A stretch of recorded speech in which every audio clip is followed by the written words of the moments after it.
नमस्कार, आप देख रहे हैं आरजे भारत न्यूज 7 और मैं हूं आपके साथ श्वेता। तो चलिए रुक करते हैं आज की प्रमुख और बड़ी खबर पर।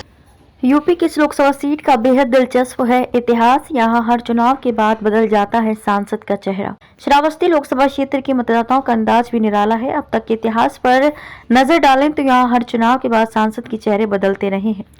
नए परिसीमन के बाद अब तक हुए कुल 3 चुनाव में कांग्रेस, भाजपा और बसपा के खेमे के सांसद चुने जा चुके हैं।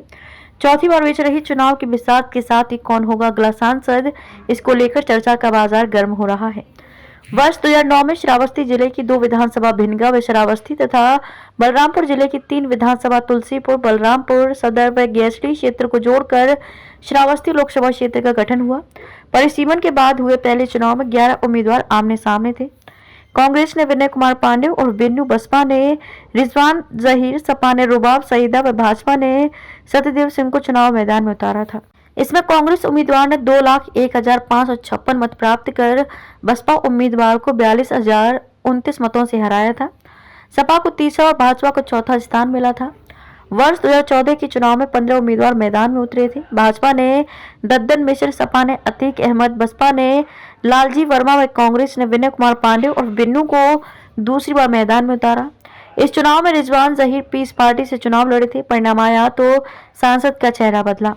अतीक अहमद को मिली थी 85,000 वोटों से हार। भाजपा के दद्दन मिश्र ने बाहुबली अतीक अहमद को 85,913 मत से हराया। 3,45,964 मत प्राप्त कर भाजपा उम्मीदवार ने जीत दर्ज की। दूसरे स्थान पर सपा बसपा को तीसरा स्थान में पीस पार्टी इस चुनाव में चौथे स्थान पर रही। कांग्रेस को 5वें स्थान से संतोष करना पड़ा था। तीसरा चुनाव वर्ष 2019 में हुआ। इस बार सपा बसपा में गठबंधन के बाद ये सीट बसपा के खेमे में गई। कुल 11 उम्मीदवार चुनाव मैदान में उतरे। गठबंधन से बसपा ने राम शिरोमणि वर्मा को उम्मीदवार बनाया। भाजपा से दद्दन मिश्र दूसरी बार मैदान में थे। कांग्रेस ने चेहरा बदलकर धीरेन्द्र प्रताप सिंह को मैदान में उतारा। इसका परिणाम आया तो बसपा उम्मीदवार ने 5,320 मतों से भाजपा को शिकस्त दी। इस प्रकार परिणाम ने सांसद का चेहरा बदल दिया। चौथे चुनाव की घोषणा हो चुकी है। भाजपा ने एमएलसी साकेत मिश्र को उम्मीदवार घोषित किया है।